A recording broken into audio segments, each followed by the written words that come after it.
Hello dear students, this is the video of class 6th. This is the revision video and in this video I will revise chapter number 2, Know Your Computers. You can see in the previous class we have discussed about introduction to computers, classification of computers on the basis of operation, classification of computer on the basis of size and performance, and classification of computer language. So these are the topics which is related to chapter number 1. So let us see what we will discuss in this video. Functional components of a computer. And there are three functional components: input device, CPU, and output device. Then I will discuss difference between RAM and ROM, and then difference between data and information. So these topics will be discussed in this video. So let us come to the first topic. Functional components of a computer. There are three functional components of a computer. These are input device, CPU, and output device. So coming to the first, input device. An input device is any hardware device that sends data to a computer, allowing you to interact with and control it. The device which is used to send data into the computer, those devices are known as input device. Example, keyboard, mouse, joystick, screen touch. Screen touch, what is a screen touch? It is a type of input device. When you touch the screen, the data is entered into the device. Now, you can see some of the input devices are keyboard, mouse, joystick, trackball, scanner, touch screen, webcam, microphone. With the help of microphone, audio sound is entered into the computer. With the help of webcam, your video or your photos are entered into the computer. So the these are the examples of input devices. Now, next functional component of a computer is CPU. It is known as the brain of the computer. Its full form is Central Processing Unit. Okay, a CPU of a computer receives the input and processes it to produce the output. Whatever data which you have entered through input device, the data goes to the CPU for processing the data. The data goes to the CPU for processing. After processing the data, it produces the result as output. So a CPU consists of three parts: CU, MU, and ALU. What is the work of CU? CU means control unit. It is responsible for transferring the data to ALU and MU. MU means memory unit. Its work is to hold the output. The output is stored in the memory unit. ALU, what is the work of ALU? Its work is to do all the types of mathematical calculation. It is responsible for arithmetic and logic decision. Now, this is the block diagram of a CPU.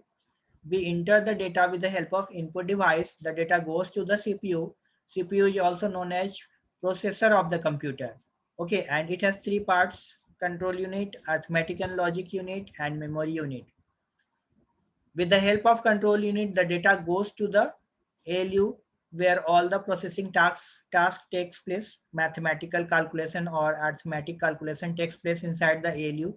Then the result is produced and the result is stored at the memory unit.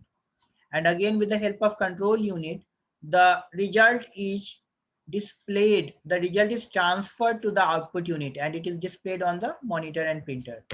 So this is the picture of a CPU. When you open the CPU cabinet, you will find this type of motherboard and you will see a square shaped CPU, which is known as the brain of the computer. This is a steel body and a square in shape. Now coming to third functional unit of the computer. First unit is input device, second unit is CPU, and third is output device. So output devices receive information from the computer and carry data that has been processed by the computer to the user. Means after processing the data by the CPU, the data is transferred to the output unit. The data is in the form of human readable code so that we can understand the data, and output devices receive the information from the processor of the computer. Now, examples of output devices are monitor, printer, etc. You can see in this figure, there are some input devices and there are some output devices. You can see speaker, monitor, printer, headphone, scanner. These are output devices. Whereas webcam and microphone, these are input devices. Okay. Now, next topic is difference between RAM and ROM. As you know that both are primary memory, both are main memory, because both are directly accessed by the CPU of the computer. But there are some differences. RAM, it is a temporary memory of the computer, while ROM, it is the permanent memory of the computer. RAM, it is a read-write memory. Okay, you can read some data or you can write some data in the RAM. The data can be written and read. Whereas in ROM, it is read-only memory. The data can only be read. You cannot write any data inside the ROM. Okay. Third example, RAM is volatile memory because it stores the file temporarily. Okay. And when your computer is switched off, your RAM becomes empty. All the files, all the data will be deleted inside the RAM when your computer is switched off. But ROM is non-volatile in nature because it holds the data permanently. And when you switch off the computer and when you restart it, the data which is stored inside the ROM, it never, the data never deleted. Okay, the data is never deleted. So that's why it is a type of permanent memory. There is one trick how you will remember about RAM and ROM. You can think RAM is a bad boy. Bad boy means it forgets everything. And ROM is a good boy. It never forgets everything. So that's why this is the trick you can use how to remember about RAM and ROM. So RAM is a temporary memory. It deletes all the data whenever it is switched off. And ROM is a permanent memory. It never deletes its data when it is switched off. Okay.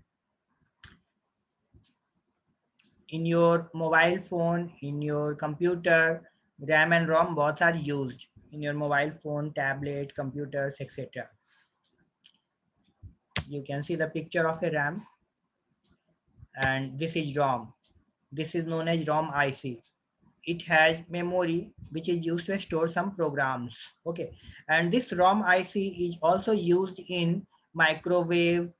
This ROM IC is also used in automatic washing machine. Okay, now difference between data and instruction. Data. A data is an individual unit that contains raw materials which do not carry any specific meaning. Data is raw facts and figures which does not have any meaning. Okay, while information is a group of data that has some meaning, that collectively carries a local meaning. Okay, means data has no information while data has no meaning while information has some meaning. Okay, second difference, data does not depend on information while information depends on data. Third difference, raw data alone is insufficient for decision making. With the help of raw data, you cannot decide anything. But in case of information, information is sufficient for decision making. For example, you can say, data example, you can say Ajay ate Patna. It shows no meaning. But when you say Ajay, who is a student of standard 8, live, lives in Patna, then this sentence has some meaning. Okay, so the same data is here, but it generates no meaning here. But the same data, when it is processed, okay, and when it has meaning, it is termed as information. So these are the difference between data and information. So I hope students you have understood these topics nicely. Thanks for watching this video.